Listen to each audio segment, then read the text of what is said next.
Nation Business Committee regular meeting for Saturday, October 19th, 2024 will now come to order at 9:01 a.m. Ms. Grace Goodeagle, would you please lead us in the invocation?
Thank you for that beautiful prayer. Secretary Treasurer Value, would you please take roll call and declare quorum? Thank you, Madam Chair. Chair Supernal. Present. Vice Chair McKibben. Member Mercer. Present. Member Buffalo. Present. Secretary Treasurer Value. Present. Member Davis. Present. Member Gibbswater. Present. Madam Chair, I declare quorum.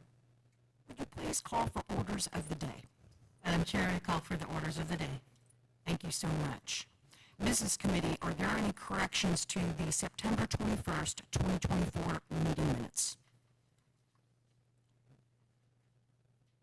Hearing no objections, we will go ahead and proceed to the vote. All those in favor of adopting the September 21st, 2024 meeting minutes as distributed, please say aye. Aye. Aye. All those opposed? The ayes have it, and the motion is adopted. The September 21st, 2024 meeting minutes are adopted as distributed. We'll proceed to the approval, disapproval of the directors and subcommittee reports as submitted. Are there any corrections? Hearing no objections, we'll proceed to the vote. All those in favor of approving the directors and subcommittee reports as submitted, please say aye. Aye. All those opposed? The ayes have it. The motion is adopted. We have approved the directors and subcommittee reports as submitted. We'll go on to the business committee report. The following tribal members have passed away since we last met. Patricia Ann Hester.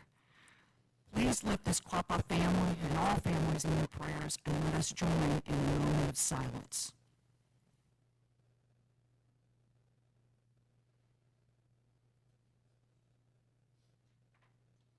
Again. We do have some announcements this morning.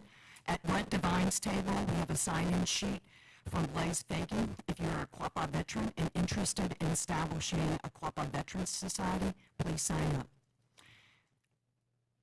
We all know costs have increased since the downstream tribal member room rate was set back in late 2020 or early 2021. As a result, the Downstream Development Authority approved an increase in the tribal member room rate at downstream from $45 a night to $68 a night. The $45 rate was based on the cost to turn a regular room at that time.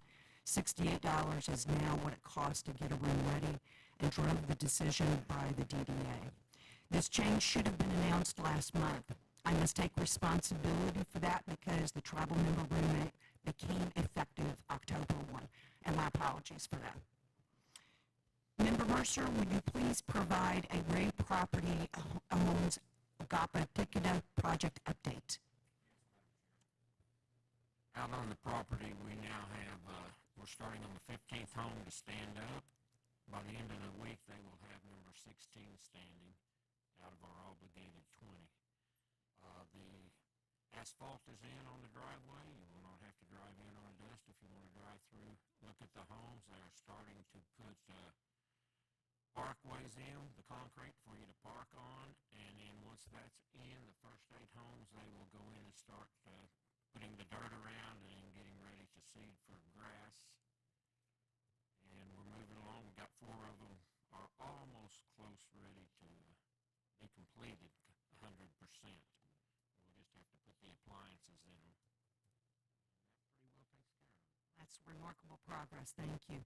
Member Fitzwater, would you please provide an update on the latest powwow grounds improvements? Yes, ma'am. Still continuing on with grounds improvements and washouts going through the grounds. If you guys take a little drive down through here through this first main drive, you'll see the beginning of the dirt work, rock work. I don't know, landscaping. It looks pretty good. It should fix a whole lot of the water issue that we have from the mile section above us, that everything comes down. Met with Stephen Halbro from Native Strategies Company Friday and started the initial process of fixing the creek. It's an engineering company out of the Tulsa area, so we just got started. We're going to try to fix the creek as best we can, try to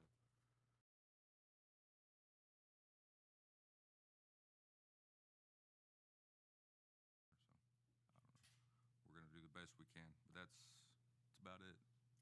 Thank you. Appreciate that. Member Davis, can you please provide an update on the Good Eagle Quapaw distribution voted on by the Quapaw Indian Council September the 7th, 2024? Yes, thank you, Madam Chair. Hawaii. As you recall, the Quapaw Indian Council adopted Resolution 090724-A to distribute the remaining Quapaw and Good Eagle settlement proceeds in the amount of $23,405,834.37. The amount included undistributed settlement proceeds and interest. This was to be distributed to all living members enrolled as of September 27, 2019. Currently, 94+% has been processed with less than 500 members remaining to apply. Outreach efforts will be made to locate tribal members who have not applied, whose checks were returned, undelivered, etc., to any such tribal members that are subsequently located. On behalf of the BC, I would like to thank all individuals that played a role in that process. Gunagay. Thank you, Member Davis.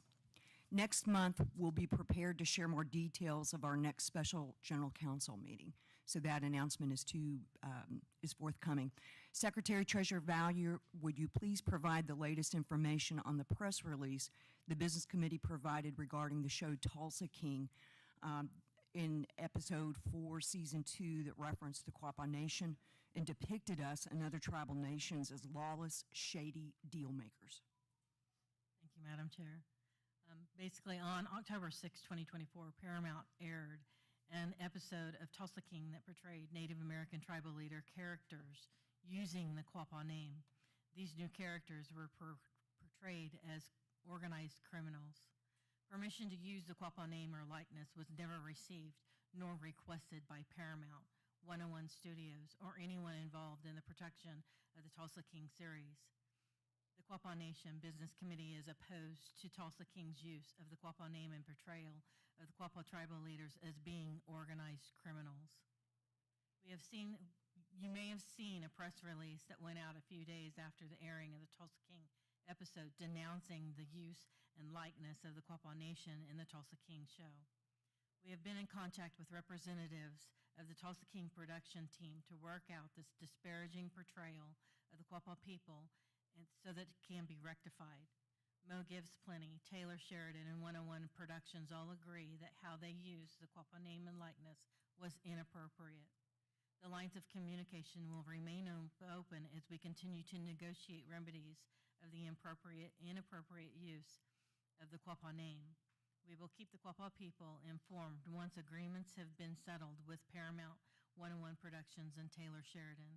And we'd like to thank Barry Linda for getting the lines of communication open with the production team of Tulsa King and all of his efforts in helping us in resolving this issue. Ganagay. Thank you. Member Buffalo, would you please provide the latest regarding the bear settlement legislation? Yes, ma'am. Approximately 2 weeks ago, our legal team from Drummond Woodson met with the Mr. Barker and his crew in Tulsa, they stated in a meeting with the business committee later that day, it was a very productive meeting. Boiled down to that they agreed that Drummond Woodson would draft the appropriations bill to be submitted. And there's several members of Congress ready to support that action. I'm trying to stretch this out because it's really short. But after that draft is made, the business committee will have a chance to see it, and then it's going to go to Congress. Hopefully, it gets introduced for the next session of Congress. In the event it is passed, it'll go to a committee to agree or disagree that it should go forward.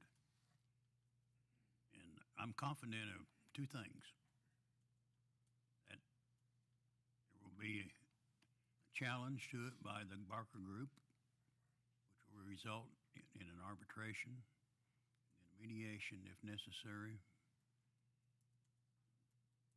I'm also confident that the Business Committee will stand by the resolution passed by General Counsel that all proceeds be given equally to tribal members. It's going to be a long process, I know that. It's not going to happen overnight. We're moving forward on it. This is one giant step with the Barker Group to agree to let Drummond Woodson do the appropriations bill. That's where it stands in a nutshell.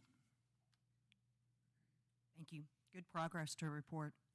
The Quapaw Nation Food Sovereignty Department is proud to announce the launch of the Northeastern Oklahoma Tribal Community Roots Initiative, made possible by an Arbor Day Foundation grant aimed at promoting environmental sustainability and food sovereignty within tribal communities. This 3-year project will support the planting of trees across the 9 tribal nations located here in Ottawa County. Last, the Quapaw Nation Language Department is now offering in-person and online classes at beginner and advanced levels. All classes are scheduled from 6 p.m. to 7 p.m., and the class schedule has been posted online and on the Quapaw Nation's website calendar. This last month, the BC attended quite a few different events. First was the United Indian Nations of Oklahoma Warrior Up the Vote event at Northeastern Tribal Health System. So please register to vote. I don't think, we may have already passed the deadline, but most importantly, vote. When tribal nations come together for a common good, we can usually accomplish some really, really positive things. Secretary Treasurer Valier, Member Davis, and I attended a Miami Chamber of Commerce Women in Business Conference and Expo.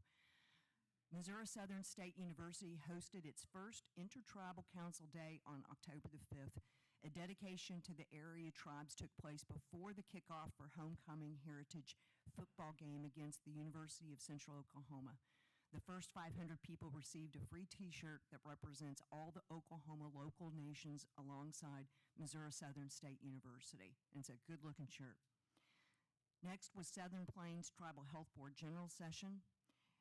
We also attended the Native American Day Parade in Tulsa and Indigenous Peoples Day at First Americans Museum in Oklahoma City. Earlier this week, we attended the Eastern Shawnee Tribe of Oklahoma's Lost Creek Restoration Celebration. It really was a good event. And then last, Tribal Self-Determination revisited President Nixon's lasting impact on American Indian life, celebrating the progress and success of tribes under the Self-Determination Act. Vice Chairman McKibben, would you please provide an update on this event that you and Secretary Treasurer Valier attended? Yes, ma'am. This event was at the FAM, the First Americans Museum in Oklahoma City. It was very well attended. Actually, it was a pleasure to get to learn more about President Nixon and what he tried to do and got accomplished for Native folks. This was a start, basically, when he was in college. He's at Whittier College in California playing college football, but not playing much, as he always made note of. That his coach was a Native, and he realized that the challenges Natives faced because this coach was a fantastic coach, but was never considered for any major college coaching position. So that was kind of spurred Nixon's wants to help Native folks. And in 1975, the Indian Self-Determination Education Assistance Act was passed, even though 75 was after Nixon had already resigned from Watergate, which overshadows a lot of the things he helped do. It was something he started his reform on Native American policy. He was really a proponent of self-determination without termination. Other things that he did was he established OSHA, EPA, Clean Air Act, Office of Minority Business Enterprise, and a really good thing that happened under his administration too was the Taos Pueblos at Blue Lake, which is a really sacred place for the Taos Pueblo folks. A gentleman named Gilbert Suazo was actually there in 1970, and he's actually still alive and was able to speak and confirm how instrumental Richard Nixon was to getting this passed in a time when doing these things was not popular at all. Also had the pleasure of listening to Chief David Hill, Chief Chuck Hoskin, Chief Standing Bear, and Governors Anna Tubby and Herschel Gorham, Cheyenne Arapaho. I'm sure the rest of you are familiar with the rest of those folks mentioned, but they had a common reiteration of the challenges we still face as Native folks when we're trying to get things done, especially the governor we have to face up against. That was a common theme amongst all the chiefs, that challenges that we continue to face, even though federal laws have already been established, and when we try to act under those, we still face roadblocks every turn.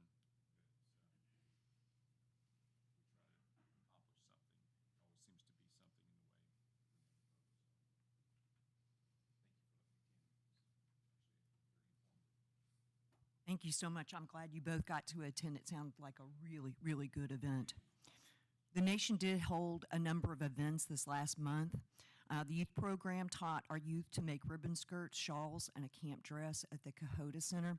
That was sponsored by the Substance Abuse and Mental Health Service Administration. Next was the National Day for Truth and Reconciliation. That was observed in the United States and Canada on September the 30th, also known as the Orange Shirt Day, that shows every child matters. The Food Sovereignty Department and the Quapaw Cattle Company held another food distribution for the Quapaw Nation citizens. Now remember, the pickup time will end today at noon, and this was the largest participation to date, with 1,062 applications that were submitted and approved. That's pretty remarkable. Starting October the 10th, the Quapaw Historic Preservation Program, they started a book club at the community building where they discuss Quapaw-related books. They have 2 more upcoming dates, so those dates are November the 7th and December the 12th, and you can pick up your books from the library. Meals will be provided, and please bring your place setting. For more information, contact the Quapaw Tribal Historic Preservation Program at 918-238-3100. On October 11th, there was a flu clinic held at Quapaw Nation's Title VI building. I know I was there. My arm is no longer sore, thank you. On October the 12th, the Quapaw Historic Preservation Program held a cemetery cleanup and survey day. They asked for help to preserve the cemetery by participating in litter pickup, leaf raking, headstone cleaning, and a historical survey. There was a Oklahoma Money Matters, a free webinar held called Make a Count Car Shopping. Education was given on how to get the most out of a vehicle purchase through financing if no cash is on hand. The Quapaw Tribal Library hosted an open house just yesterday afternoon from 1 to 4. The event showcased the new computer lab and technology equipment purchased with the Institute of Museum and Library Services grant. Then, as far as upcoming events, and there are quite a few of them, the Quapaw Nation CCDF program is hosting the Quapaw Nation Children's Halloween Party on October the 22nd. That's next Tuesday, I think, from 6 to 9 p.m. at the Fitness Center. There'll be free hot dogs, chips, and cookies, free games, prizes to be won, and explore the free maze and escape room. Some activities will take place outside, so dress accordingly.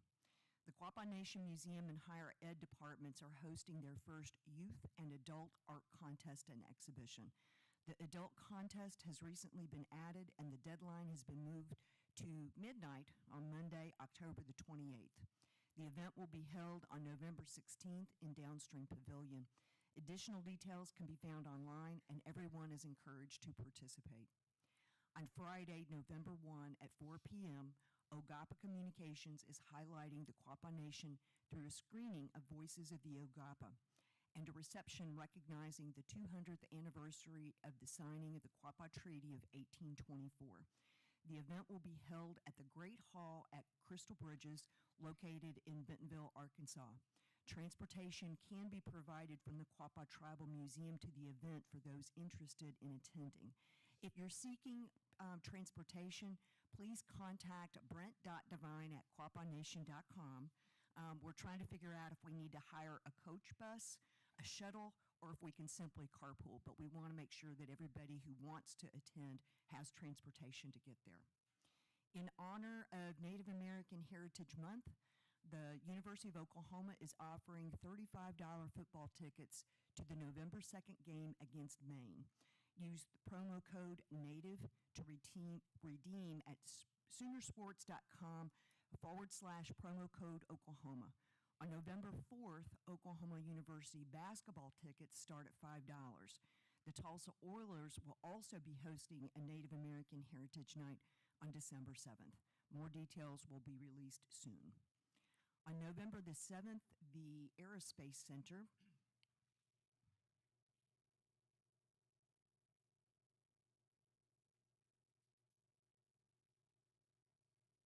lost my place, sorry about that. So on November 7th, the Aerospace Career Fair will be held in Tulsa from 10 a.m. to 2 p.m. Join industry professionals and aspiring candidates at the Oklahoma Aerospace Career Fair. This event provides a unique opportunity for job seekers to explore career paths within the aerospace sector. November, again, is Native American Heritage Month, and on November the 7th at 4 p.m., the Joplin Public Library has set up an exhibit that showcases Native art and cultural items from regional artists and local collections. This year, a special tribute to a pivotal moment in the Quapaw Nation's history, the 1824 Treaty, will be on display, including soft launch of the O-Guah-Pah Coffee's new 1824 blend inspired by the historic treaty. The exhibit will remain on display throughout November, inviting visitors of all ages to explore the vibrant history and culture of the Quapaw Nation. Admission is free, and all ages are welcome to attend. They did that last year, and I think it turned out to be a really good event. The Quapaw Nation truly appreciates our veterans and is holding a Veterans Dinner on November the 8th at the Downstream Pavilion for our Quapaw Nation veterans and veteran employees, plus a guest.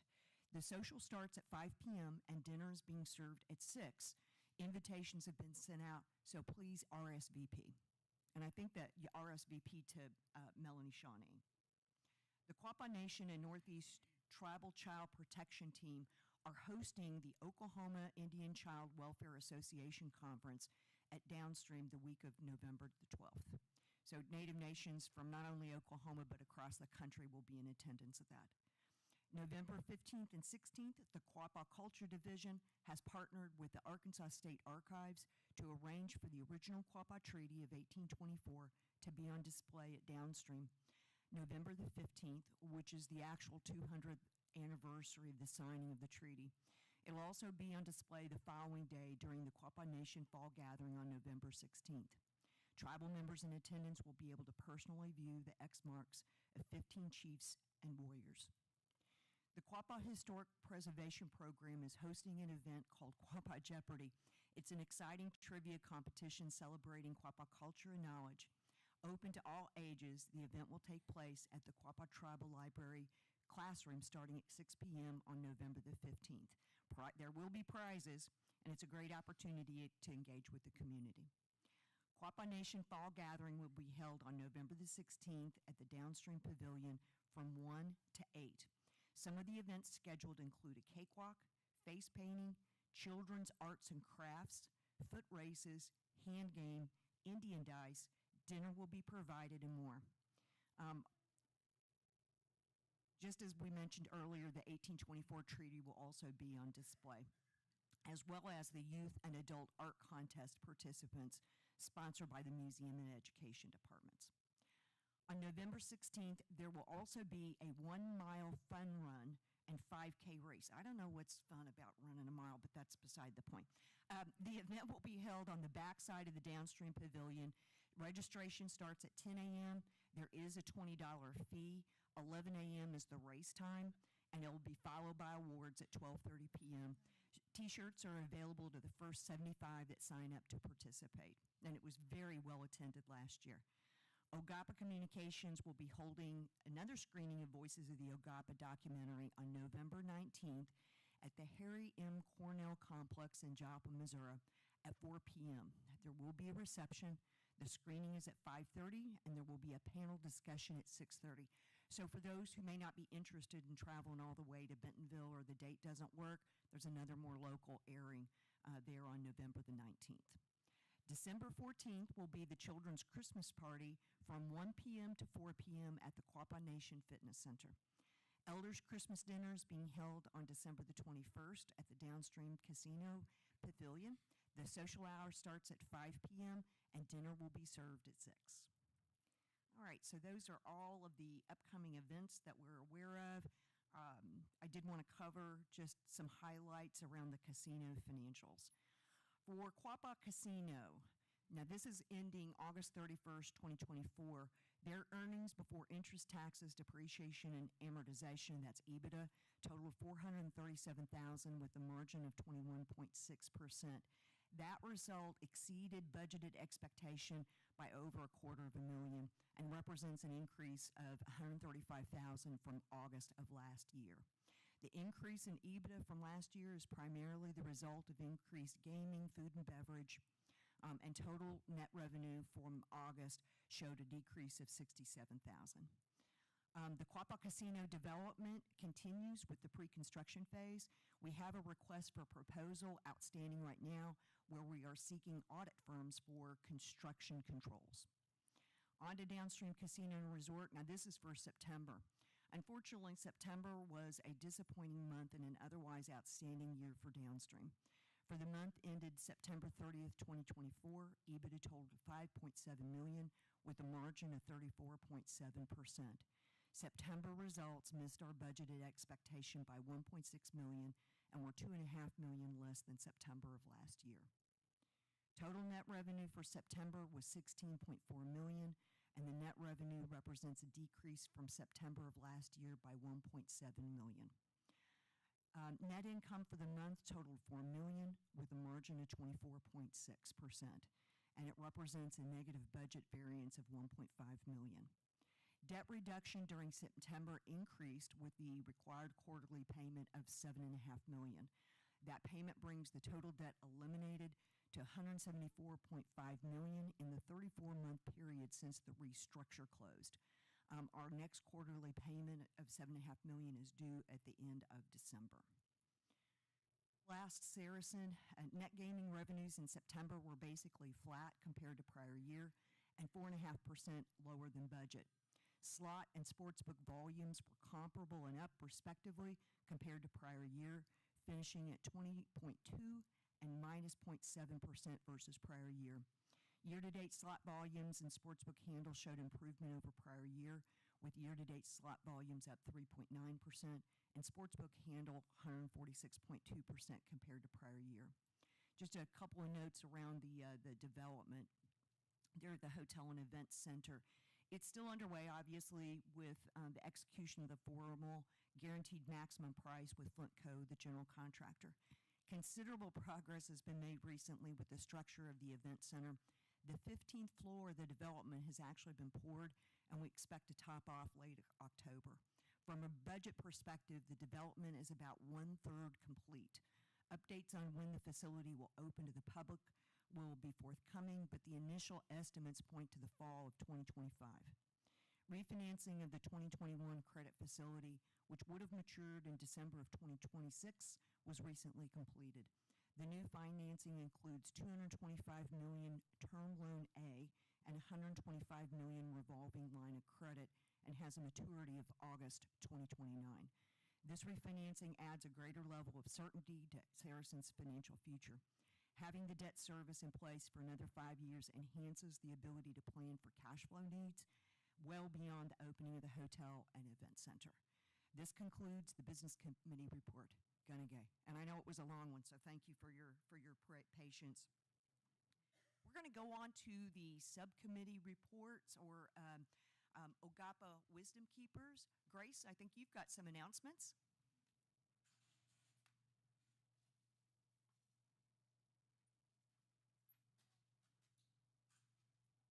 Thank you, Eric.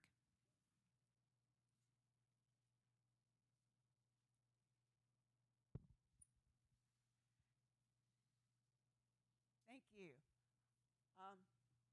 The elders are going to be very busy during the month of November, upcoming events. And we were pleased to hear all of the various things that are being scheduled because we would like to participate in many of those. I would mention, though, when there is the event at the Joplin Library, and at the time that we had our meeting, we didn't have enough information to go on. So it was a matter of any elders that wanted to go to the Joplin Library event to let me or Brenda or Susan know so we could arrange for transportation for them to go. On the coming up, we know that we have the AARP Oklahoma Native American Elders event, the honors. And we have 4 Quapaw who are going to be honored this year. And those are Myron, Mary, Bill, and Carolyn.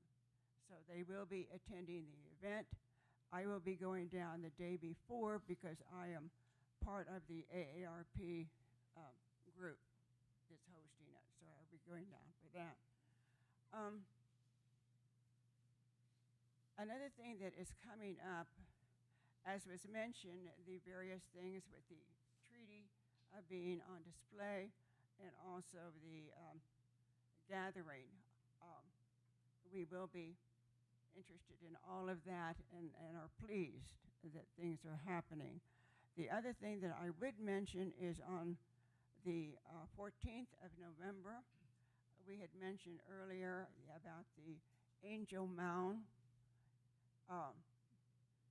And if you saw Voices of the Quapaw, in the beginning with the history of the Quapaw people, that is part of our early history.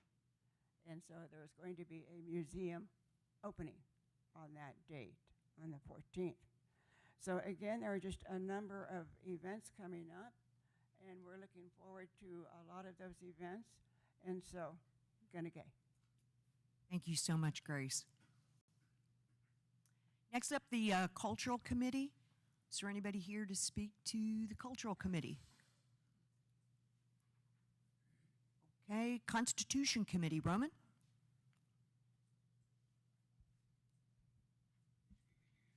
Good morning. Morning. Excuse me, sorry.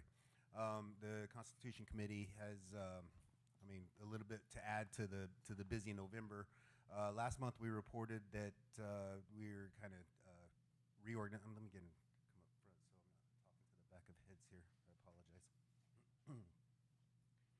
The Constitution Committee reported last month that we're going to restructure our intended plans for a constitutional convention, and what that's going to look like now is 12 straight days of availability, where the Constitution Committee is going to gather and anybody's invited. We're going to include opportunity for remote participation, if you just want to drop in and see what's happening during the writing of the Constitution, the development of the Constitution, everybody's going to be invited, and that's going to begin on November 14th or November 15th and go for 12 days.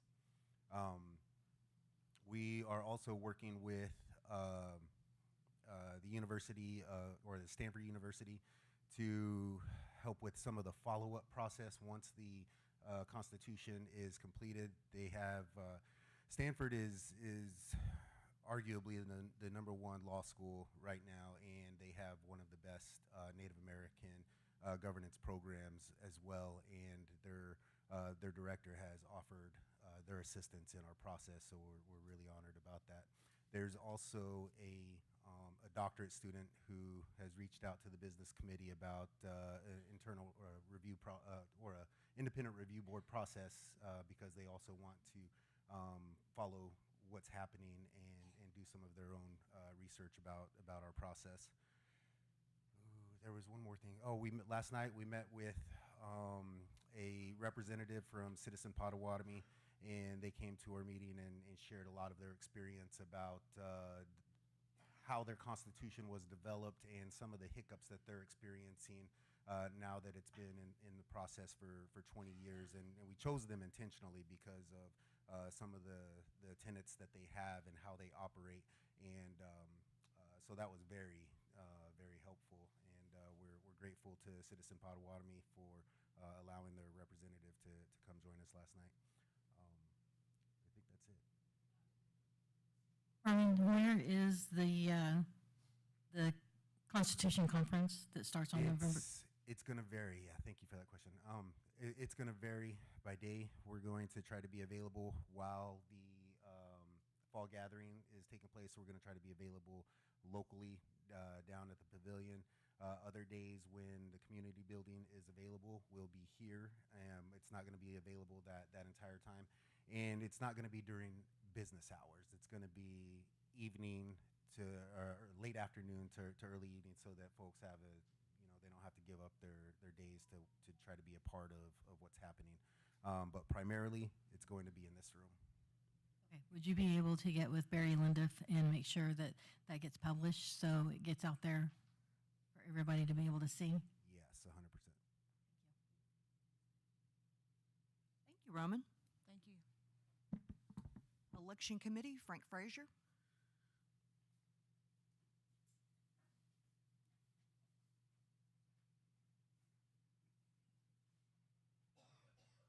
Good morning, everybody. Good morning. The election committee right now is enjoying the lull before the next election cycle starts. We are currently waiting on one more company to give us information on a replacement on our voting devices. Other than that, like I said, we're really enjoying the time that we're not being involved working on the election problems at this time. So that's all I have this time. Thank you, Frank. Thank you, Frank. All right, is there anybody here, anybody else from subcommittees? All righty, so we'll go on to the Downstream Development Authority, Quapaw Casino Authority report out by Cuggy Supernaw.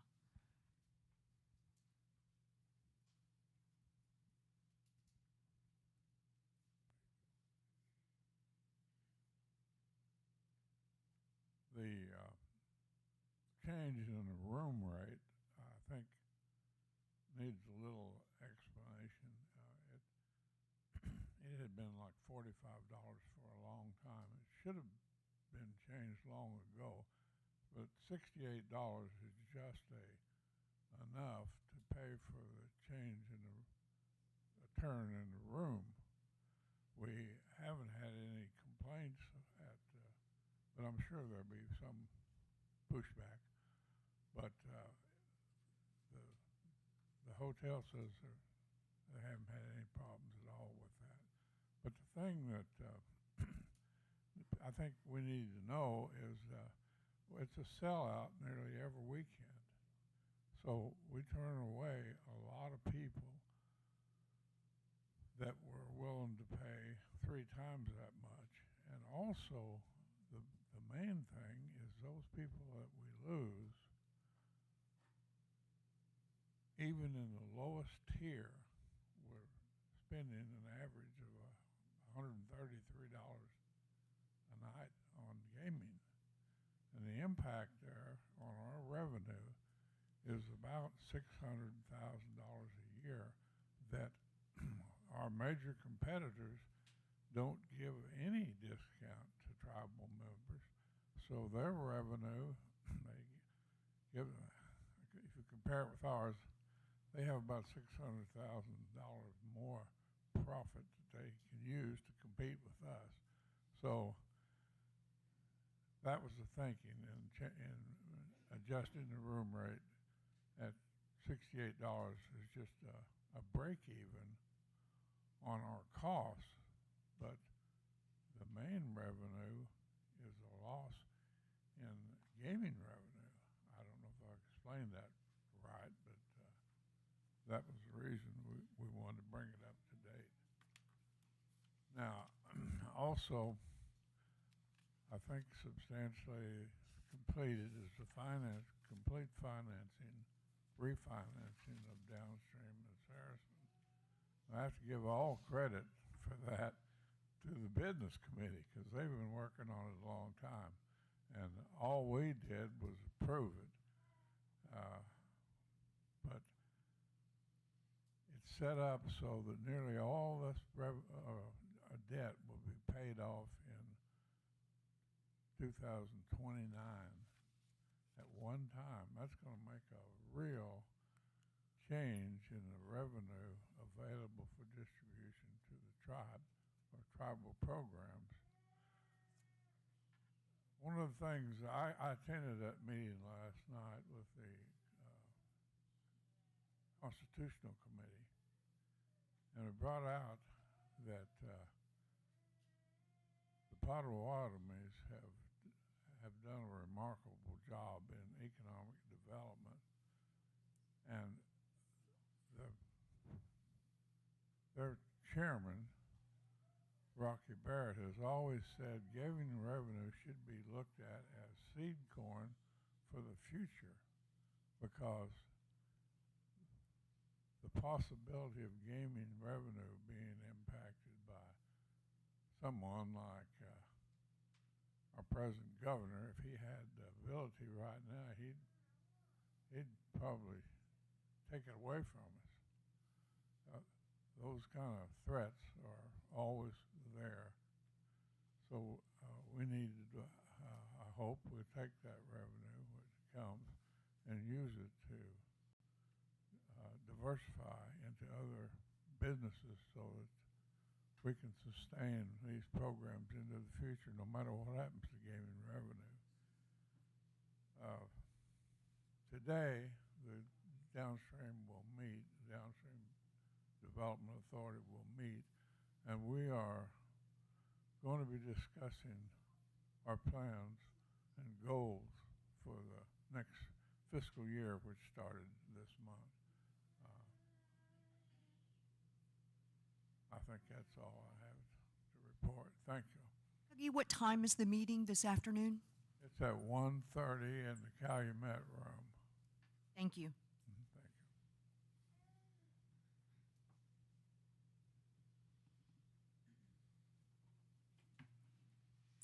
Okay, so we're going to go on to the executive director reports. Remember, those reports are directed to the business committee. If others in attendance this morning have questions regarding their reports, please pose your questions during open forum. The executive director reports were posted to the tribal website earlier this week. Eric Boone, CFO, do you have anything to report beyond your posted report? I have nothing to add, Madam Chair. Thank you, Eric. Trenton Stand, Executive Director of Resource Management, anything to add to your published report? Thank you, Trenton. Steve Stand, Executive Director of Tribal Member Services, do you have anything beyond your report to share with everybody this morning? Thank you, Steve. I know standing in for Charles Addington, who's traveling on Quapaw Nation business, Quapaw Nation Marshal Mike Mullen is standing in for him. Is there anything else to add, Mike? Nothing further to add, Madam Chair. Thank you. Everett Bandy is also traveling on Quapaw Nation business this morning, so he is not present. And then standing in for Barry Lindiff, Executive Director, O-Guah-Pah Communications, are Johnny Rogers and Austin Headley. Is there anything else to announce beyond what's been published? Thank you so much. Jerry Helms, Executive Director, Quapaw Services Authority, do you have anything to add beyond your posted report? Thank you, Jerry. I saw a hand raised. If you have a question, please wait till open forum.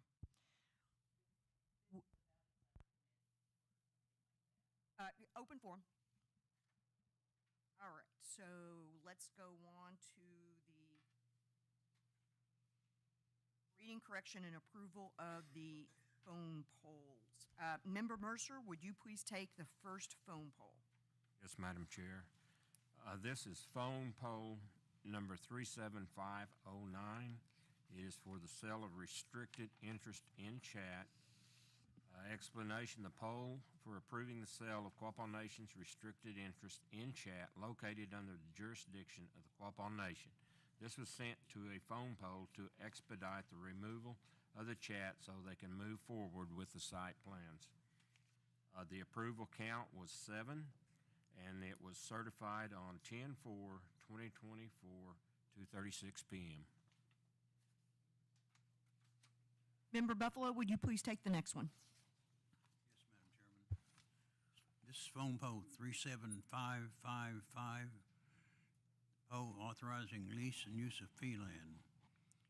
This poll is for authorizing the lease and use of fee land located under the jurisdiction of the Quapaw Nation for a business site lease. This was sent to a poll because the company needs this site quickly because of space issues they are having. This poll was approved 7-0 and certified on 10/4/2024 at 2:37 p.m. Thank you. Vice Chairman McKibben, would you please take the next one? Yes, ma'am. This is poll number 37566. This is for the authorizing of purchase of fee property. This poll is authorizing the purchase of fee property and to authorize chairperson to execute the purchase. This was sent to a poll because the document had to be signed by Monday, October 7th. It was approved 7-0 and was certified on October 4th, 2024 at 2:37 p.m. I'll go ahead and take the next one. It's approving a contract with the Human Resources Company. Poll is for approving the consulting contract with a Human Resources Company to conduct an audit of the Quapaw Nation Resource Department procedures and to assess areas of proficiency and those requiring improvement. This was sent to a phone poll so the process could accelerate and commence. It was approved unanimously on October the 7th and certified that morning. Secretary Treasurer Valier, would you please take the next one? Thank you, Madam Chair. It's poll number 37808 for litigation and support costs, BIA fiscal year 2025. This poll is to approve the application for funding from the Bureau of Indian Affairs Office of Trust Services for attorney fees and litigation support funds for fiscal year 2025. This was sent to a poll because the deadline for submitting the application is Friday, October 18th, 2024. It was a unanimous approval. Certified date 10/15/2024 at 9:12 a.m. Thank you. Is there a motion to approve the emergency phone polls? I so move. Second. We have a motion on the floor to approve the phone polls. Is there any further discussion? Hearing none. All those in favor of approving the emergency phone polls, please say aye. Aye. All those opposed? The emergency phone polls are approved. Let's move on to new business. Linda Davis, would you take the A through D? Yes, thank you, Madam Chair. If y'all will bear with me as I go through these 4 resolutions, beginning with resolution number 101924-A. This is a resolution authorizing the renewal of membership to the National Congress of American Indian, NCAI, and naming Weena Supernaw as the delegate and Mans McKibben as the alternate delegate. Whereas the Quapaw Nation Business Committee approves the renewal of membership as a member of the Indian/Native government in good standing with the NCAI, And whereas the Quapaw Nation continues to meet all the requirements for tribal membership pursuant to Article 3-Member Section B of the Constitution and bylaws of NCAI. Now therefore be it resolved that the tribal funds based on the tribal membership dues schedule in the NCAI bylaws, Article 3-Members Section C2, are authorized to be paid for the NCAI membership. Be it further resolved that based on the tribal enrollment of 6,060 persons, the Quapaw Nation shall have 160 votes in accordance with Article 3-Members Section B1D. And be it finally resolved that pursuant to Article 3-Members Section B1B of the NCAI Constitution and bylaws, the Quapaw Nation designates the following persons: Weena Supernaw as delegate and Mans McKibben as alternate delegate, and instructs them to become individual members in good standing with NCAI in order to fulfill their responsibilities as official delegate and alternate delegate to the National Congress of American Indians Annual Convention, Executive Council Winter Session, and Mid-Year Conference. Madam Chair, moving to Resolution Number 101924-B. This is a resolution designating the Quapaw Nation representatives to the Indian Gaming Association, IGA. Whereas the Quapaw Nation Business Committee wishes to join the Indian Gaming Association for the year 2025, and whereas IGA is an intertribal association of federally recognized tribes, communities, rancherias, colonies, pueblos, bands, nations, or other federally recognized tribal groups or communities of Indians. And whereas the primary purpose of IGA are: 1, to promote, protect, and preserve the general welfare and interests of Indian gaming tribes through the development of sound policies and practices with respect to the conduct of gaming activities in Indian country. 2, to assist in the dissemination of information to the Indian gaming community, federal government, and the general public on issues related to the conduct of gaming in Indian country. 3, to preserve and protect the integrity of gaming in Indian country. 4, to maintain, protect, and advocate Indian tribal sovereignty. And whereas the Quapaw Nation meets all the requirements for tribal membership pursuant to Part 5, Classes, Qualifications, and Rights of Membership of the IGA bylaws, and therefore be it resolved, the Quapaw Nation authorizes the payment of the dues for the IGA tribal membership, and Quapaw Nation appoints the following: Weena Supernaw, delegate, and Linda Valier, alternate delegate, as the nation's representatives to IGA. Therefore be it resolved, the above appointment will remain effective for 2024 or until replaced by the nation's governing body. Madam Chair, moving to Resolution Number 101924-C as a resolution approving membership to the United Indian Nations of Oklahoma, otherwise known as UINO. Whereas the Quapaw Nation desires to become a member of the United Indian Nations of Oklahoma with the purpose of working with other tribal nations in protecting and enhancing the sovereignty of tribal nations based in Oklahoma. Therefore be it resolved, the Quapaw Nation Business Committee hereby authorizes the 2025 membership to the UINO. Finally, Madam Chair, moving to Resolution Number 101924-D. This is a resolution authorizing appointing the Quapaw Nation Department of Public Safety Executive Director and the Director of Information Technology to the Ottawa County Emergency Communications Center Charter Resource Board. Whereas the Quapaw Nation Business Committee wishes to appoint the Quapaw Nation Executive Director of the Public Safety Department and the Director of the Information Technology Department to the Ottawa County Emergency Communications Center Charter Resource Board. Whereas their terms will begin with the execution of this resolution and will last for 1 year. Therefore, be it further resolved that the Quapaw Nation Business Committee hereby appoints the Quapaw Nation Executive Director of the Public Safety Department and the Director of the Information Technology Department to the Ottawa County Emergency Communications Center Charter Resource Board. Madam Chair, I would so move to adopt Resolution Number 101924-A through D. Second. We have a motion on the floor to approve 101924-A, B, C, and D. Business Committee, is there any further discussion? Hearing no further discussion, we'll proceed to the vote. All those in favor of approving Resolutions 101924-A, B, C, and D, please say aye. Aye. All those opposed? The motion carries, and resolutions 1019-24 A through D are approved. Member Gibbs Water, would you please take the next four? Yes, ma'am. Resolution number 101924-E. A resolution approving the programmatic agreement among the U.S. Department of Agriculture, Natural Resources Conservation Service, Arkansas State Office, the Arkansas State Historic Preservation Office, the Advisory Council on Historic Preservation, City of Camden, Arkansas Black Mayors Association, the Choctaw Nation of Oklahoma, the Osage Nation, Quapaw Nation, and the Seminole Nation of Oklahoma regarding the phased identification of historic properties for the City of Camden Watershed Project, Washita County, Arkansas. Whereas the Quapaw Nation Business Committee desires to approve such agreement effective immediately upon its execution by the last party to sign in the interest of protecting the nation's valuable and irreplaceable cultural and historical information and resources. Resolution number 101924-F, a resolution to approve a programmatic agreement among the U.S.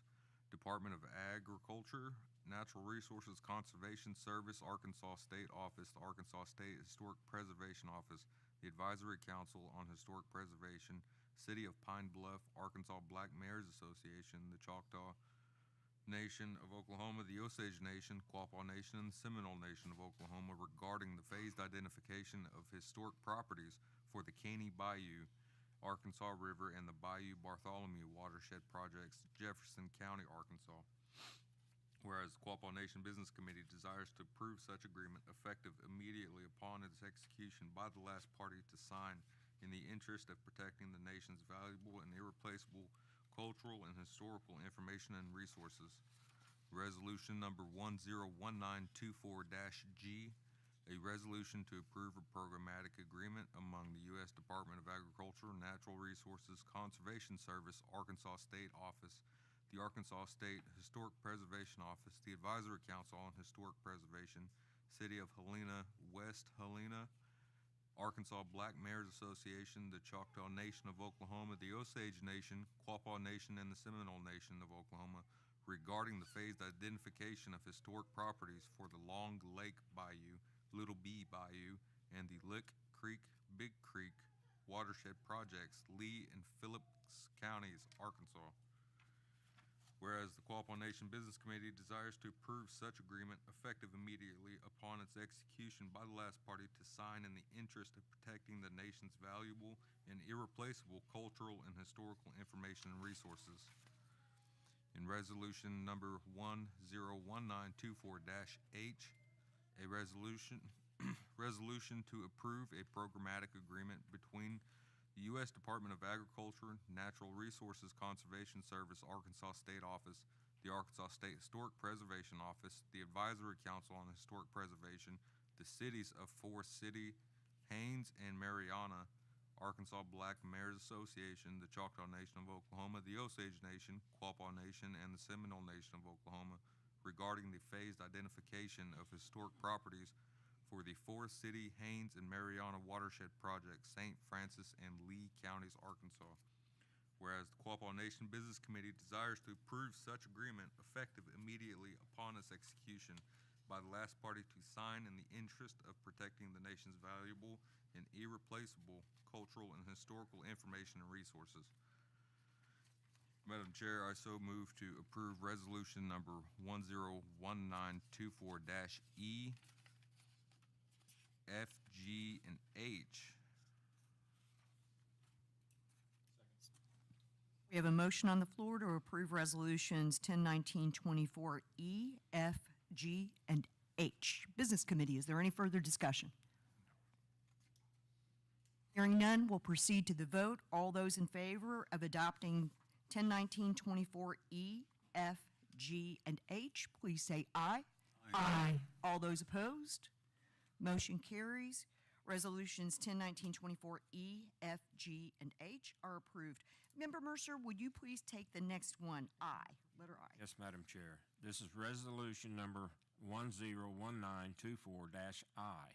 It is a resolution to determine the taxability of the Quapaw Good Eagle settlement whereas the Business Committee finds the distribution of undistributed settlement proceeds portion of the Quapaw Good Eagle settlement to those tribal members is exempt from federal tax pursuant to IRS Notice 2013-1, 2013-3, Internal Revenue Bulletin 281, and applicable federal law, and whereas the Quapaw Nation Business Committee has previously established a general welfare program known as GW program, operated pursuant to its civil welfare exclusion guidelines, which allow for, among other things, qualifying general welfare benefits in the form of substantially equal payments that are not lavish or extravagant to all or certain categories of tribal citizens in order to provide for any widespread need of the particular category of recipient,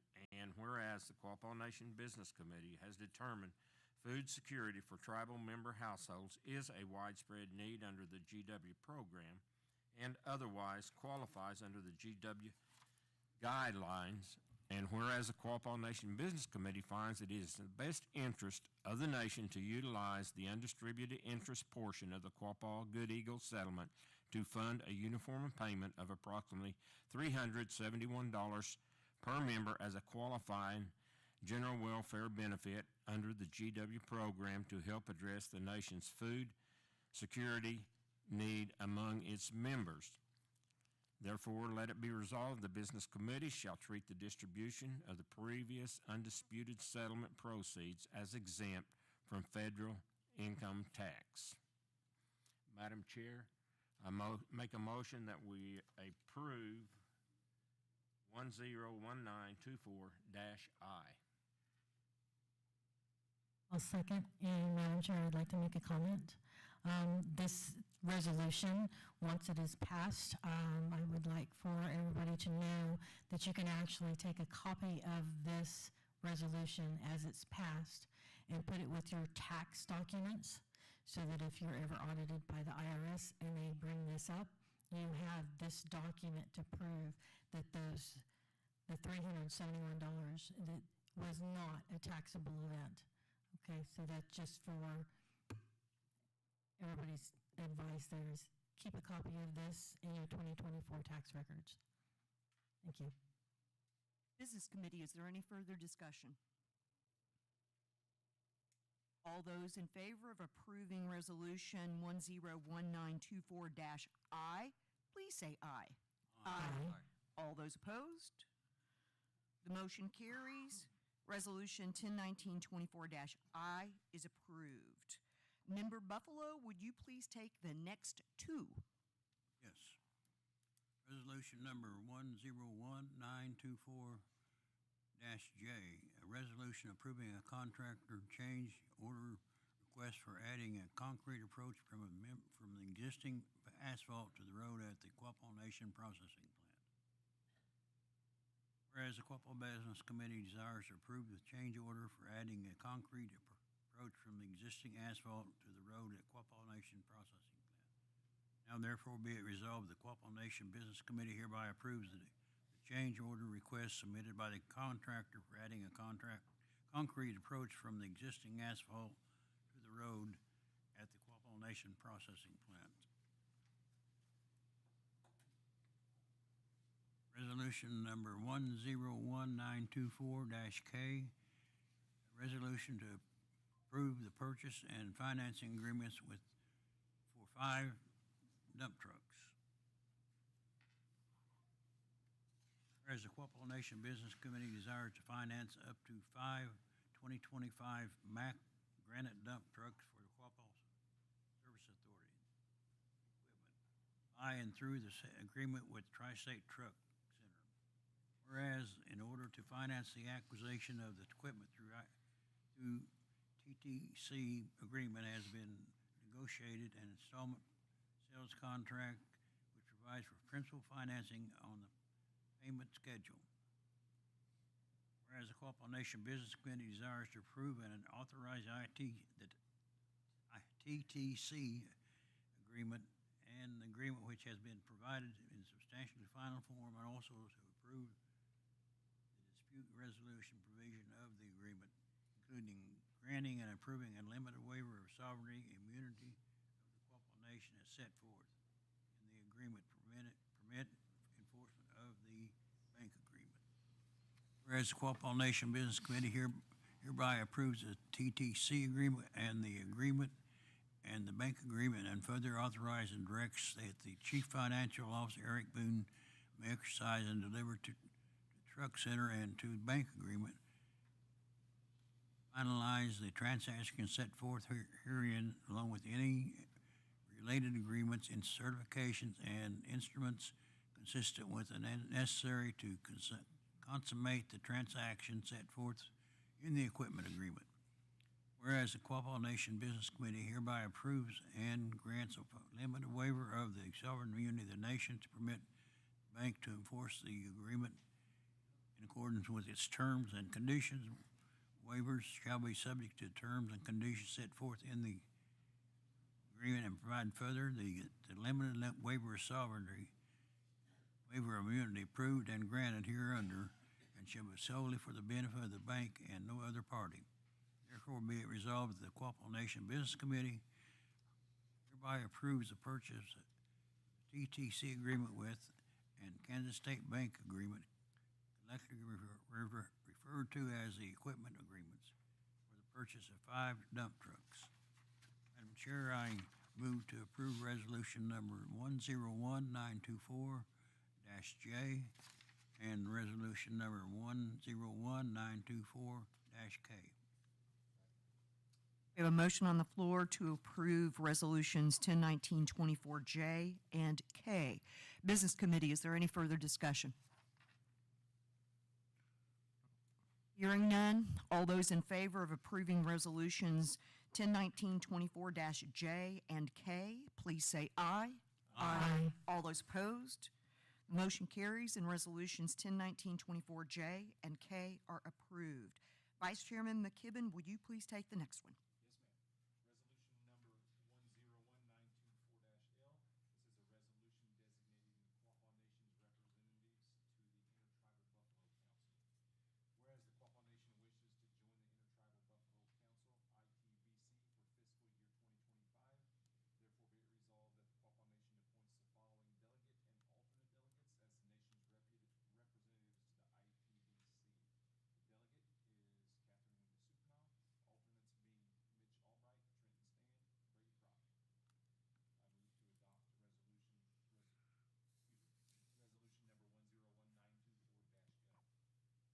Second. Business Committee, we have a motion on the floor. Is there any further discussion? All those in favor of approving resolution 1019-24-L, please say aye. Aye. All those opposed? The motion carries. 1019-24-L is approved. I will go ahead and take the next one. It's resolution number 101924-M as in man, to approve the legal services contract with Hobbs, Strauss, Dean, and Walker, LLP. Whereas the purpose of the engagement is to provide the nation a legal opinion on Oklahoma law matters for a downstream development authority refinancing project, and whereas the Business Committee, after consulting with legal counsel, who has advised them on the terms set forth in the agreement, believes that it is in the best interest of the nation to approve the agreement. Therefore, be it resolved that the Business Committee hereby approves the legal services agreement with Hobbs, Strauss, Dean, and Walker. I move to approve 1019-24-L. Second. We have a motion on the floor. Is there Madam any Chair. discussion? Can we make a correction on that resolution number? I believe it's 101924-M. I said it wrong, didn't I? Yes. Okay, sorry about that. All right, so let's do this again. I move to approve 1019-24-M. Second. Okay, so we got a second. Is there any further discussion? All those in favor of approving 1019-24-M as in man, please say aye. Aye. All those opposed? The motion carries. 1019-24-M is approved. Thank you. I appreciate that. All right, Secretary Treasurer Valier, would you please take the next one? Thank you, Madam Chair. Resolution number 101924N, approval of amendments number 2 to the loan agreement in connection with the credit facilities and interest rate swaps. Whereas the authority entered into that certain loan agreement as dated as of December 10th, 2021, the existing loan agreement, capitalized terms used but not defined herein shall have the meanings ascribed to them in the loan agreement by and among the authority, the nation, the lenders from time to time party hereto, and as lend arranger and administrative agent for the lenders, which provides for, among other things, a term loan to be made to the authority in an aggregate principal, whereas the authority desires to enter into a certain second amendment to loan agreement. The second amendment, the existing loan agreement, is modified by the loan agreement. It is referred to herein as the loan agreement, the form of which is attached hereto and made part of the record of this meaning, to amend the existing loan agreement and other loan documents to 1, extend the maturity date until the 5th anniversary of the effective date of the second amendment. 2, pay off all lenders except the administrative agent, who will remain as the sole lender under the credit facilities. 3, amend the applicable margin. 4, add the incremental commitments. And 5, enter into certain other amendments to the existing loan agreement and the other loan documents in accordance with the terms of the second amendment. And whereas the Business Committee has determined the execution and delivering the ratification is in the best interest of the nation, further resolved that the transactions contemplated by financing documents are hereby approved, authorized, and confirmed, and further be resolved that this resolution shall become effective as of the date and of its time of passage. Madam Chair, I recommend that we adopt resolution number 101924-N. We have a motion on the floor to pass 101924-N. Business Committee, is there any discussion? One thing I do want to point out regarding this one is the Downstream Development Authority has already approved this, and now the Business Committee is obligated to approve as well. That was done in the proper sequence. Anything else?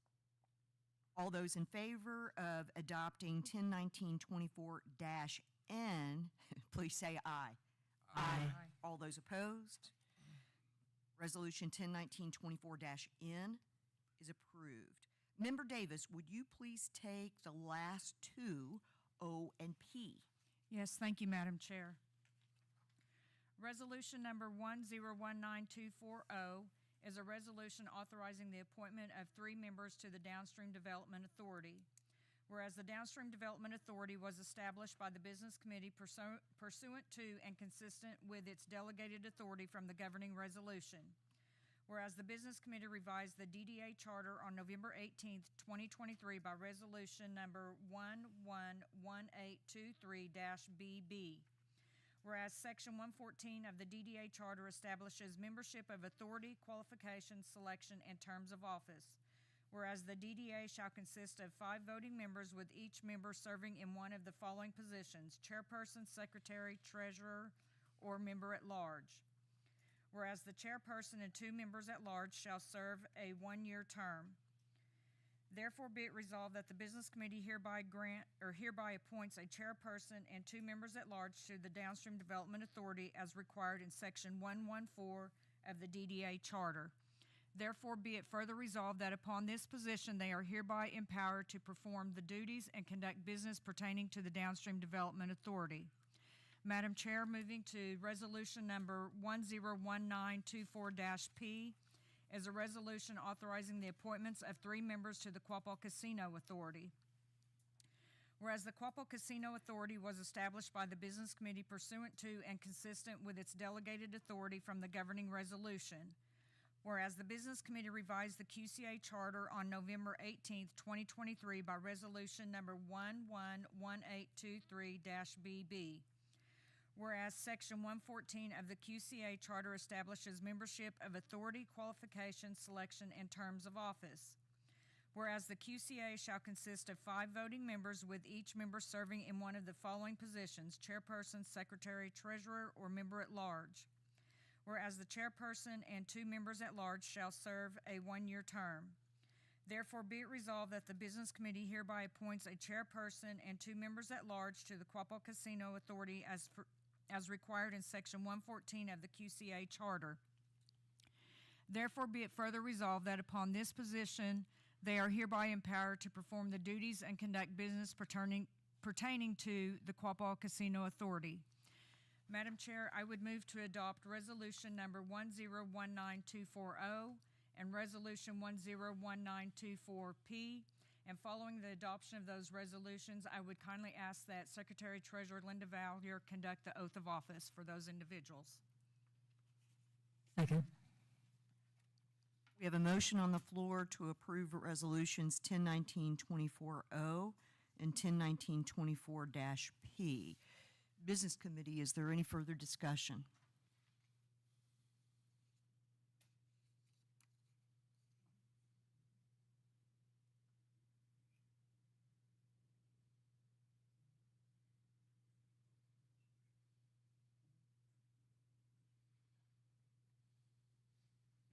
Any further discussion?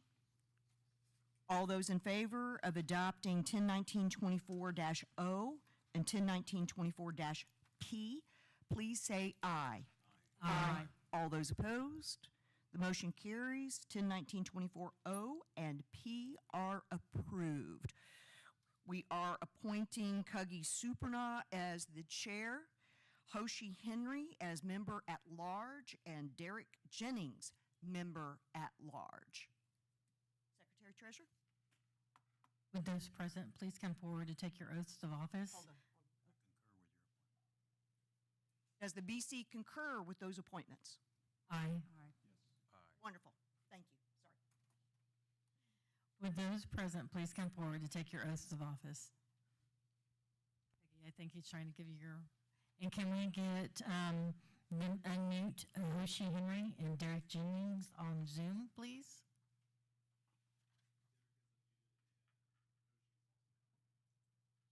She's on, okay. For the charter, each officer is required to take an oath of office to faithfully and honestly perform their duties and safeguard the authority's asset for the benefit of the nation. Heidi, Hoshi, and Derek, could you please raise your right hands? Do you promise to faithfully and honestly perform your duties and safeguard the authority's assets for the benefit of the nation? Can please give an audible response from each of you? Cuggy? Yes. I Hoshi? read her lips, I didn't see. I think we saw you respond, but we didn't hear you, Hoshi. Derek? I read his lips too. We're having an issue with audio, it looks like on Zoom. Are the two of you unmuted on your side?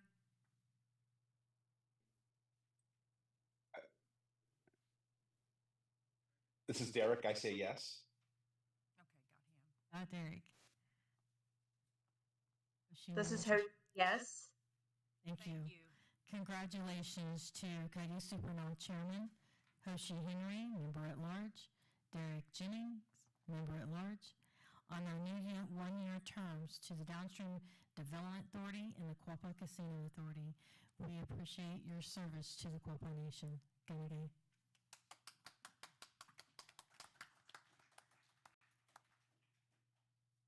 We're going to move on to donations. We've got a few this morning. The first is continuing educational conference request, and I believe Emma Greenback is on Zoom. If you could unmute Miss Emma, that would be great. Hi. Good morning. Could you speak again? We're having trouble hearing you. Yes, I've unmuted. Do do you want me to start video or just unmute? No, you're fine. We can hear you now. Okay, great. Good morning. Yes, so my name is Emma Greenback, and I am a licensed professional counselor, or LPC, here in Oklahoma City. And I have been in the field for about 8 years. And over those 8 years, I have worked in all different levels of therapy. So I have worked in residential, inpatient, intensive outpatient, partial hospitalization, and I am now in private practice, outpatient therapy. A little bit about the demographic that I work with is 65 to 70% of my caseload are eating disorder clients. And why that's important is because when working with eating disorder clients, they are somewhat considered of a higher liability client because of some of the comorbid or coexisting disorders or issues that can happen because of eating disorders. So when I work with eating disorder clients on an outpatient level, I also work with an outpatient treatment team. And what that means is I work with eating disorder nutritionists, medical providers, and then often psychiatrists.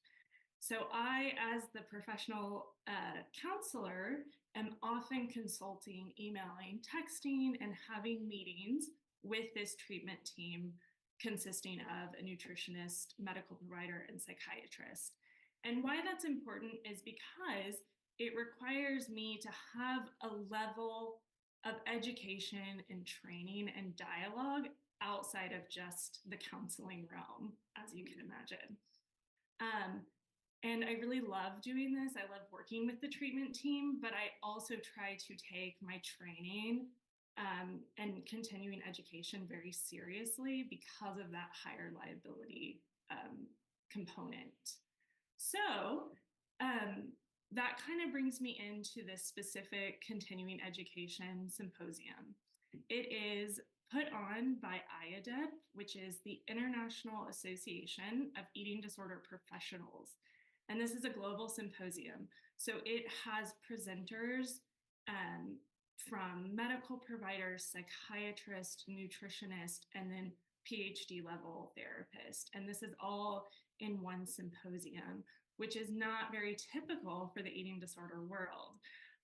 Here in Oklahoma City or Oklahoma in general, there are a few professionals who work with eating disorders, but it is still very small. And I utilize those resources like crazy. So I am an active member of Oklahoma Eating Disorders Association, and they provide fundraising events for that association and some continuing education that I do participate in. So I will be going to a continuing education event with OEDA in November.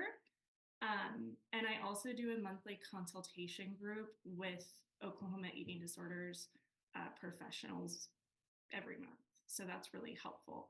Going back to this specific continuing education symposium, it is a weekend-long continuing education event, which means it provides all of the 20 hours plus some that is required for me to keep my license active annually, which is really great. But beyond that, it allows me to be up to date, educated, and trained in this vast majority of different areas. So I can be trained and go to speakers that are nutritionists and medical providers. And that's really helpful for me in my field as an outpatient therapist, kind of going back to having to work with these treatment teams. I'm trying to think if there's anything else. I think that's kind of the main gist of it. There was a part in the application of how would the Quapaw Nation be recognized. So, like I said, I'm a private practice therapist, and the one website I do use for marketing purposes is called Psychology Today. I think I added it on my application. And that's kind of where I get a primary source of new clients. And so I would be happy to add a kind of, if you guys choose to donate or sponsor or support, I would be so happy to recognize you in that way on my website. And along with any other, recommendations or requests that you guys would want from me, I would be happy to participate in. If you guys have any questions for me, I would be happy to try and answer those.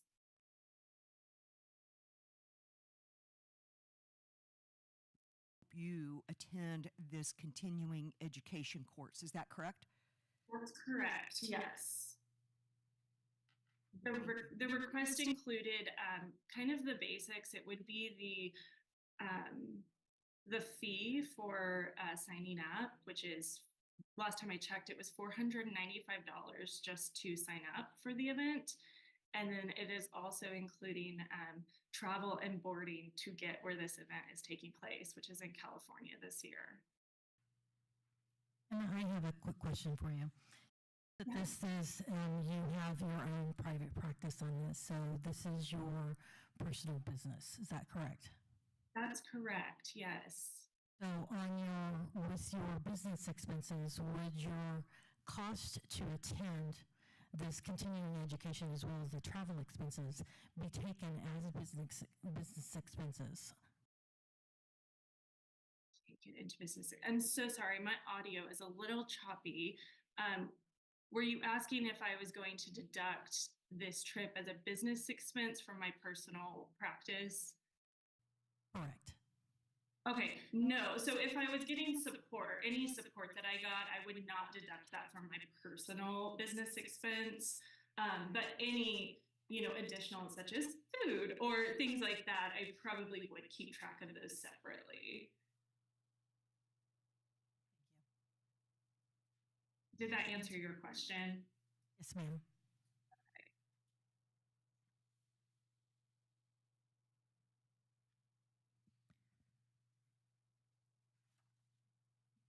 Madam Chair, I would move to make a donation of $500 toward Emma Greenback's expenses to attend the IADEPT Annual Global Symposium. Second. We have a motion on the floor for a donation in the amount of $500. Business Committee, is there any further discussion? All those in favor of approving the $500 donation, please say aye. Aye. Aye. Those opposed? We have one opposed.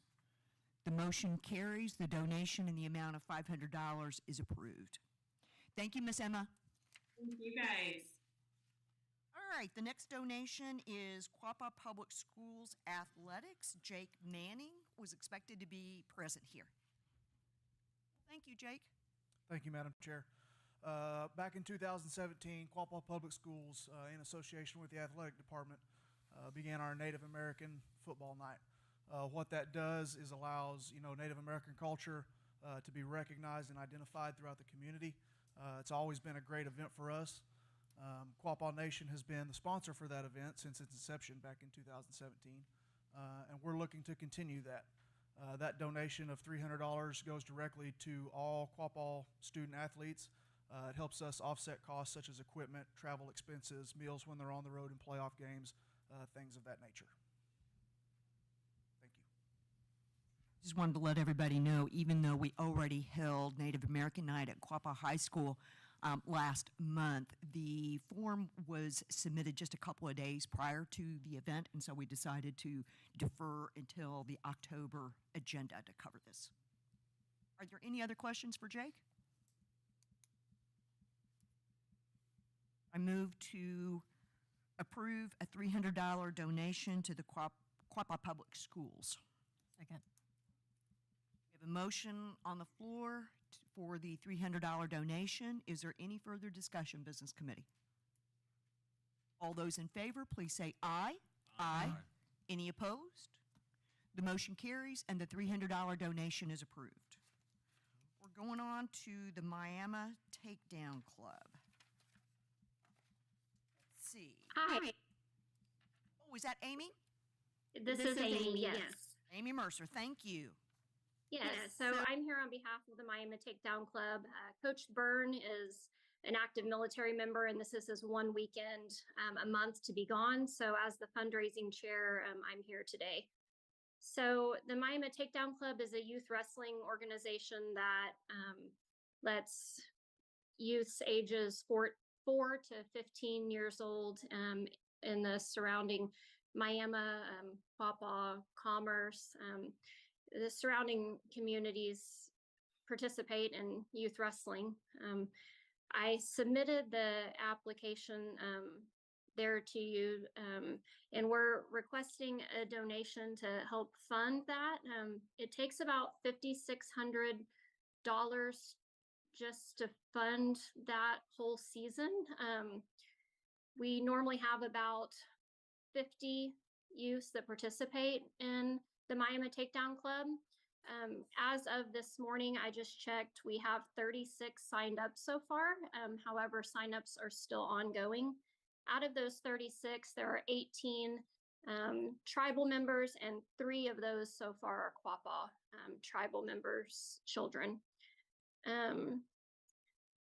Every year we do a poster fundraiser, and basically we ask for businesses, tribes, individuals from around town to sponsor an advertisement on that poster. And then we have about 200 of those posters distributed throughout the community. I believe I attached that to the documents. I don't know if you have that there in front of you today. Last year, I actually, through, I'm sure, my own fault, was not able to get on your agenda. So I anticipated getting sponsorship from the Quapaw tribe, but I was unable to. But I'm in charge of the poster, and I actually did go ahead and include the Quapaw Nation's logo on that. So I don't know if you can see that, if you have that in front of you. But that's what it would also be. It would be similar to that, or of course, whatever logo you wanted on that poster this year. If you wanted to change it, of course, that would be fine.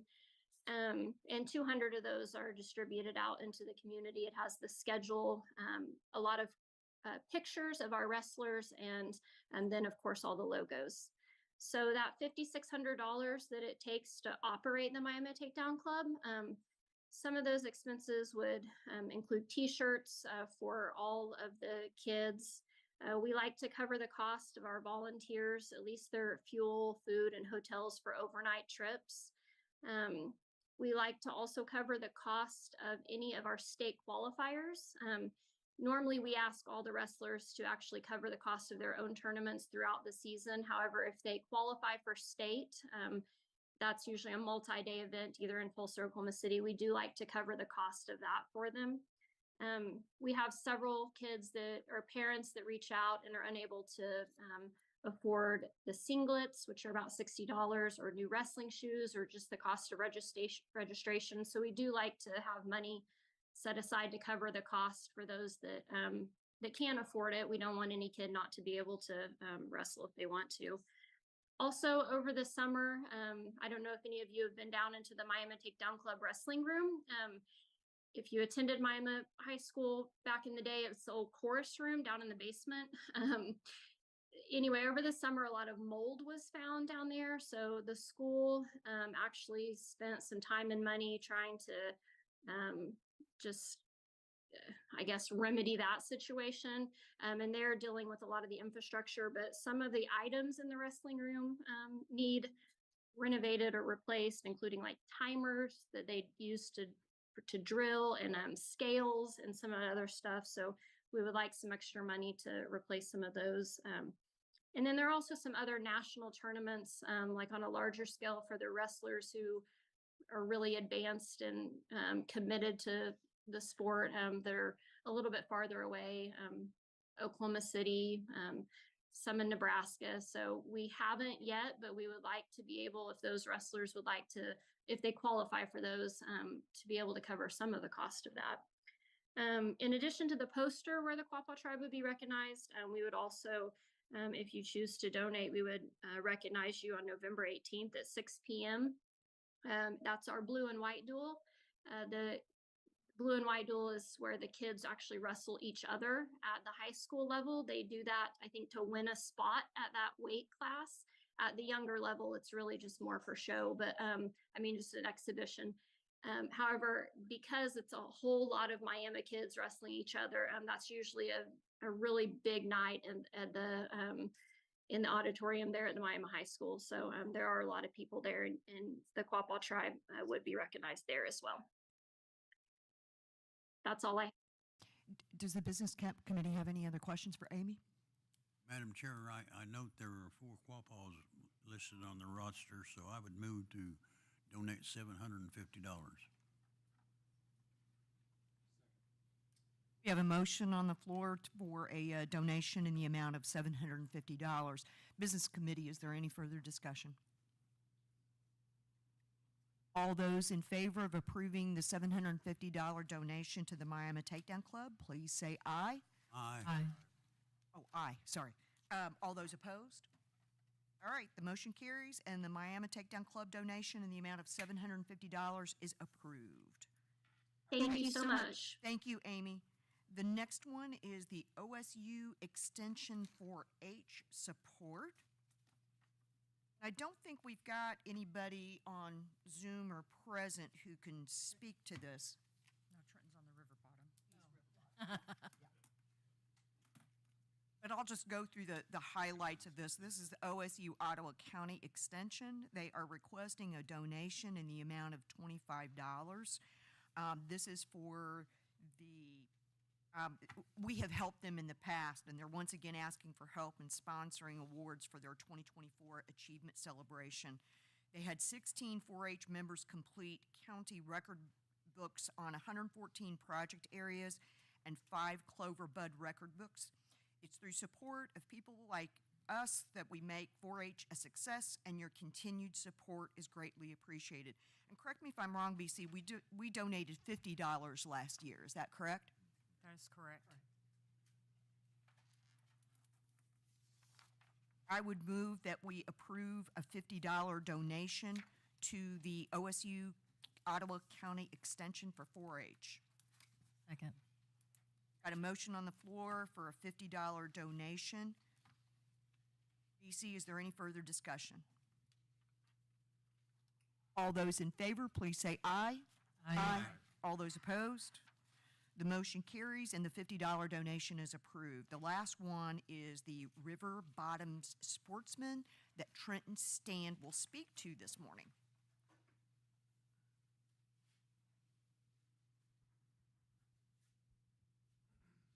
Good morning. Mikey Richardson asked me to step in and say a few words just because I've been around here, and I'm not sure how long the tribe's been sponsoring with this event, but it's been a while.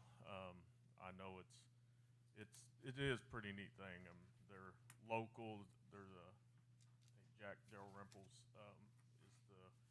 the lead on it out at his place over on Neosha River, hence River Bottom Sportsman. They have a veterans hunt every year. We've had tribal members participate, and they take care of them, set them up. They have guides come out and help them and hunt for the week, and it's well received by the community. They feed them, provide equipment and things for them to go out and harvest an animal. So I know it's a good thing. I support it, but appreciate you guys' time. Thank you, Trenton. Business Committee, are there any further questions for Trenton? Madam Chair, I would move to donate $500 to the River Bottoms Sportsman. We have a motion on the floor for a donation in the amount of $500 to the River Bottoms Sportsman. BC, is there any further discussion? Hearing none, we'll proceed to the vote. All those in favor of approving the $500 donation to River Bottoms Sportsman, please say aye. Aye. All those opposed? The motion carries, and the $500 donation is approved. Okay. So moving on, we're done with the donations. Let's proceed to open forum. Just as a reminder, the open forum rules remain in place. In order to speak, an individual must have submitted the form or must pertain to topics on today's agenda. There is a 5-minute time limit, 1 trip to the podium. Please be respectful and use a microphone. This month, no one submitted a form, but I know Brenda Murray raised her hand earlier and want to make sure that she has an opportunity to speak. I've just got a couple of things. I think a month or two ago, Betty brought up that she and Carrie were going to make an appearance at Pittsburgh, Pennsylvania, at the Carnegie Museum. Well, Betty wasn't allowed to go by her doctor for medical report, but she is doing fine now. And Carrie went and was there a few days and said it was wonderful. She said they had sent some things up. Betty had made a tribal ribbon dress and some different things, and Carrie spoke a couple of times, and it was just beautiful, she said. She said they really treated them well, treated her well, and had a good time, and they're keeping a Quapaw display up. And then the other thing is my problem with the hotel costs being raised suddenly before the fall gathering. I've had relatives contact me complaining that they didn't know it was going to be $20 more or something like that, 20-something, whatever. And I think for the fall gathering, could we give them a deduction of maybe to 58 or something, or 55?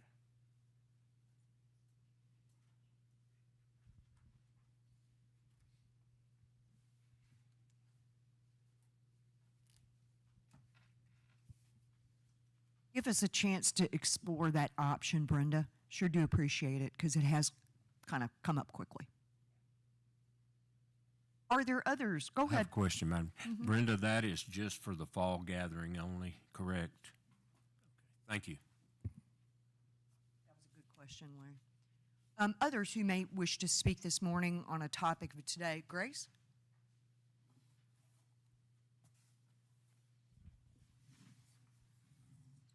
Just to follow up for the AARP Oklahoma Elders Honors, back in February, when it was first brought up as far as taking nominations and then selection, it was mentioned that the business committee had approved a hotel for Myron and for Merritt.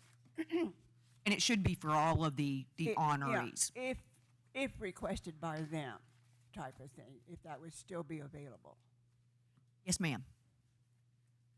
Oh, also to mention, the Tar Creek Conference was held this last week, and the Quapaw were represented very well there. It was very successful, so thank you to everyone. I think there was another hand cut. Was it you, was Cuggy? Phyllis. Phyllis? Yeah.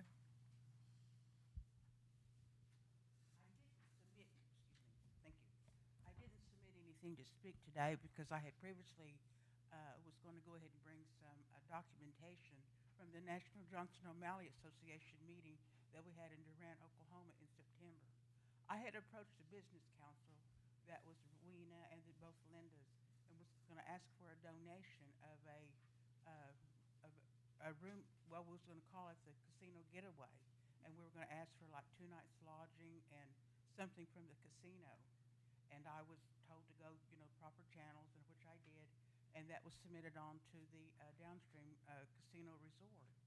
But I want to go ahead and let you know that since the National Johnson O'Malley had their national convention here in Oklahoma at Durant, we had come up with the idea of getting casino donations from the Muskogee Creek, the Cherokee, the Choctaw, the Chickasaws, Osage Nation, and also the Quapaw Nation. And I approached the different tribes. I had a delegate for the Cherokee, Choctaw, and Chickasaw, and all of this. And I wanted to let you know that our expectations was to raise at least 1,000 more for scholarships, because that's what this money goes for, the silent auction. But with you all's donation, with the help of Cuggy and Risa, we had a basket made of your coffees. I got a little coffee machine, and I took some of your, well, I didn't take some of it. I asked for some downstream cups to go in the basket. But just little things like that. But it made up to be a nice basket. So we made $5,885 on 5 baskets, and the downstream came in second. The creek came in first. Thank you very much. Thank you for sharing that, Phyllis. Glad we could help. And absolutely a worthy cause for academic scholarships. Is there anyone else who wishes to speak?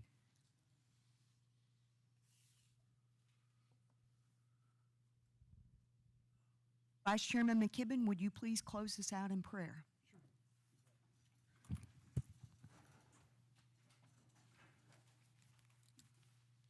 Dear Father God, Savior Jesus, thank you for this beautiful morning you gave us here.